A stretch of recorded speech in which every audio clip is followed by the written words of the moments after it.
রাশিয়ার president Vladimir Putin মস্কোয় ইরানের পররাষ্ট্রমন্ত্রী আব্বাস আরাকচির সঙ্গে বৈঠকে বলেছেন, ইরানের ওপর যেসব হামলা হচ্ছে সেগুলোর কোনো ভিত্তি বা যুক্তি নেই।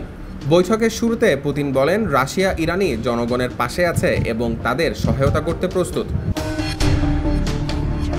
এ সময় আরাকচি ইরানের ওপর যুক্তরাষ্ট্রের হামলার নিন্দা করার জন্য পুতিনকে ধন্যবাদ জানান। তিনি বলেন, রাশিয়া ইতিহাসের সঠিক স্থানে দাঁড়িয়ে আছে।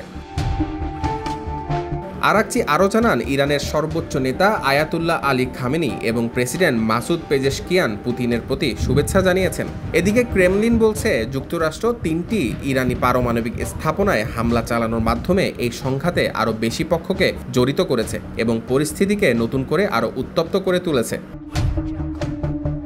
তিনি আরও বলেন, মার্কিন প্রেসিডেন্ট ডোনাল্ড ট্রাম্প এই হামলার আগে রুশ প্রেসিডেন্ট ভ্লাদিমির পুতিনকে বিষয়টি জানাননি, যদিও তারা যুক্তরাষ্ট্রের সম্ভাব্য সামরিক জড়িত থাকার ব্যাপারে সাধারণ আলোচনা করছিলেন।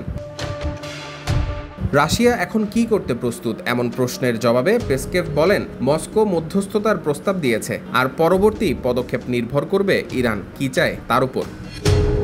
Desk news, Bangladhara, Chittagong.